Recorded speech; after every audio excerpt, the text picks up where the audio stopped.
Hi, I'm Tim Gillingham, your host for Gold Tips Aero University.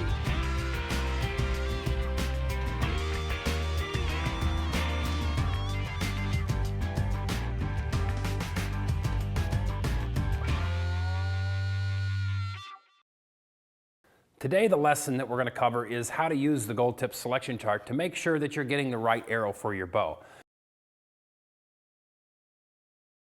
The first thing you should understand about the selection chart is there's several criteria you need to understand. Very important that you read this information to the right of the chart. Now, if you're on the website on Gold Tips Aero University, there'll be a little tab above this particular chart here that you can click on, and it'll give you this information. Okay, what this information simply tells you is that you need to take into consideration what type of bow you're shooting. If you're shooting a bow that's 20 years old and has an IBO speed rating of 290 feet per second, you're probably going to use the information here, okay?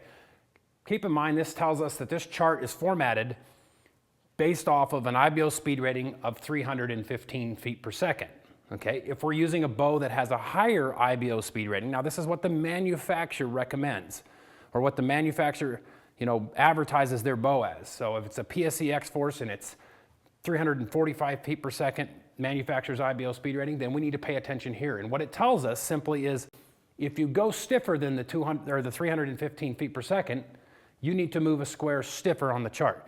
Just keep in mind, as it says right here, when you go faster, use a stiffer shaft. Another thing that you need to take into consideration is what type of a broadhead you're shooting, okay? Very important. If I'm shooting a very short broadhead here that it mimics the length of my field point, then I probably use the chart as is. If I'm using a longer broadhead like this NAP Killzone, it's about 1.5 inches long, I want to factor that extra inch of length into the tune chart. So make sure you take that into consideration. So let's go over here to step number 1. Find your draw weight on the chart, okay? You need to find your draw weight with a bow scale. All your pro shops should have that. Make sure you have the accurate draw weight. So for example, we come down the left side of the chart here, and we come to 70 to 74 pounds. If your bow falls in that 70 to 74 pound rate, this is the line that you're going to use on the chart. Step number 2, determine the length of your arrow by measuring from the throat of the nock. Now that's where the nock and the string meet, okay, to the end of the arrow. Okay, the end of the arrow is typically, the end of the actual insert. But keep in mind, like we talked about before, if you're adding another inch on top of a normal field point with a broadhead, you need to add another inch to your total arrow length. Always fudge to the stiff side, okay? So let's say, for example, we're using a 70-pound bow and a 29-inch arrow. So we come down here 70 pounds, we find the 29 slot, we run down here. This tells us we need to be in a zone 5 arrow. So we drop down here to zone 5, and that says we need a 300 spine arrow. Now we can go through the Gold Tip charts and the website and find an arrow in a 300 spine, whether it's a Pro Hunter, a Kinetic, maybe we want to shoot a 300 spine 22 series out of our hunting bow. Very acceptable. Now keep in mind, it also says, in this first paragraph that you really can't get too stiff. And I firmly believe the fact that you really can't get too stiff as long as you're using a compound bow with a release, okay? So if you want to shoot a 250 spined arrow or a 200 spined arrow or even a 150 spined arrow, you're fine. It may take a little bit more point weight to get optimal forgiveness out of it. Maybe you need to run a little bit more vane, but it is an acceptable thing to do. What you don't want to do is go weaker. Weaker is going to give you an arrow shaft that will not react consistent to each other, and you will not get as good a grouping as you do if you get stiff enough. Okay, let's go to the compound bow with a finger release. Now when we have a finger release, we're letting go with our fingers. The string has got to clear our fingers. Therefore, you're going to put a lot more oscillation into the string. You're going to require an arrow that needs to bend a little bit around those mistakes that you're making and kind of band-aid that poor nock travel that you're creating.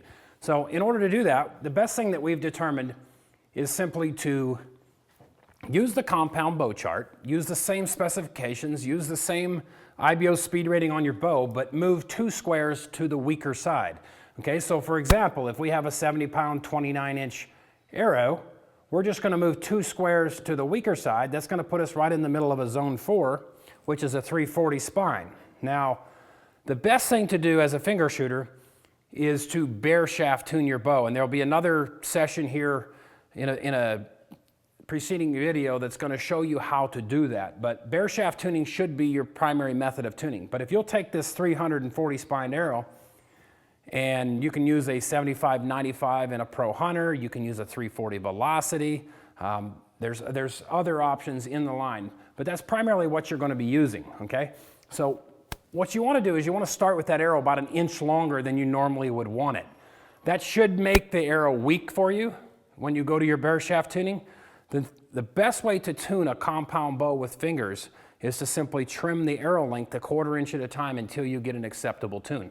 Once you get close, then you can use the FACT weight system to fine tune that if you really want to get it precise. You have cushion plunger adjustments on your bow, along with slight poundage adjustments that can really fine tune that arrow to the bow. In fact, one of the very best ways that you can really fine tune is just 1/4 turns on your bow limbs at a time. That should help the compound bow with finger shooters help understand how to select the chart. Basically, you're moving 2 squares weaker than you would with a compound and a release. Okay guys, this is pretty simple, pretty straightforward. The charts have been made to use to help you really truly understand which arrow you need to get for your bow. Now keep in mind this information on the right side of the chart and below the chart here is on the website. There's usually a tab in Arrow University above the chart that you can click on. If you're on Build Your Own Arrow, there should be a tab in there where you can also click on and get this information. The catalogs all have this information in it. They also have bare shaft tuning guides. They also have paper tuning guides. We'll cover another lesson on how to do that more precisely as far as paper tuning and bare shaft tuning. But as far as using the selection chart to get the right arrow to start with, we should have covered it quite well for you, and you shouldn't have any problems. If you do have any problems going forward and you can't understand something, feel free to call Gold Tips customer service, and we can help you out there also.